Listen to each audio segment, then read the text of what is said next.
Well, we think primarily 90% of the time we think the same thoughts as we thought the day before.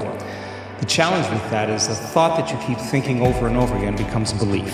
And nerve cells that fire together wire together. So the more nerve cells fire, the more they develop long-term relationships, and the more hardwired they become. The more hardwired they become, the more automatic they are. The more automatic they are, the more unconscious they become. So the process of change really requires becoming conscious of your unconscious thoughts, which means just because you have that thought doesn't necessarily mean it's the truth. If you have that thought and you accept it, you believe it, you surrender to it without analyzing it, that thought will lead to the same choice, which will lead to the same behavior, which will create the same experience, which then will produce the same emotion. The same emotions then drive our very same thoughts.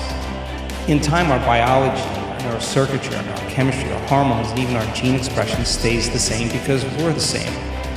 So in the process of change, when you come up against that unconscious belief that you make it conscious, most people get uncomfortable when they confront that thought. And they're stopping an automatic process. And the body, which has been conditioned to be the mind because it's doing something over and over again, that's a habit, is craving the experience because it wants the emotion associated with it, right?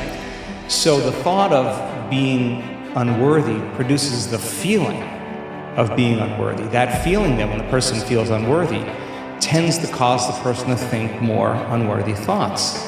And it only takes a thought and a feeling, an image of yourself and an emotion, a stimulus and response, and you can condition the body to memorize that behavior and that emotional state better than the conscious mind. So the moment we inhibit that thought, or the moment we become conscious of it and we no longer accept it, there's a biological craving that takes place in the body because the body has been conditioned to be the mind. So the body starts influencing the mind to think more corresponding thoughts equal to that feeling. So here comes the assault.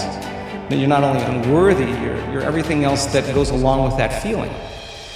And this is where people have to make up their mind if they truly want to change. Because if you decide to confront that thought and make a different choice, get ready, because you're going to feel uncomfortable.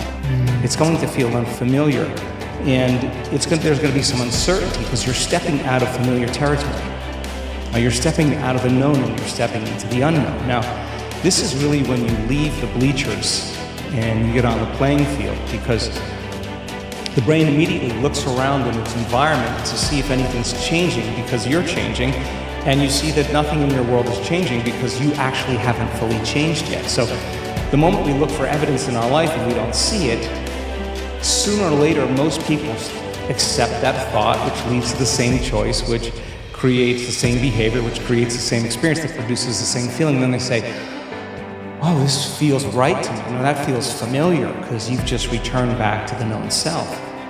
I think that when people truly want to make up their mind to change, and they become so conscious of those unconscious thoughts, they would never go unconscious to them again. That's the moment the body is being reconditioned to a new mind. If you inhibit that choice, that leads to that habit or that behavior. A habit is when you've done something so many times, the body knows how to do it better than the brain. Now you're stopping the body from being on its automation, on autopilot. And if the body's craving the feeling of unworthiness and you're stopping the body from feeling that way, and you're aware in your life how you speak, you're aware in your life how you're feeling, and you're checking in, you're saying, do I really want to feel this way? This is that river of change where you're going from the old self to the new self. So it makes sense then.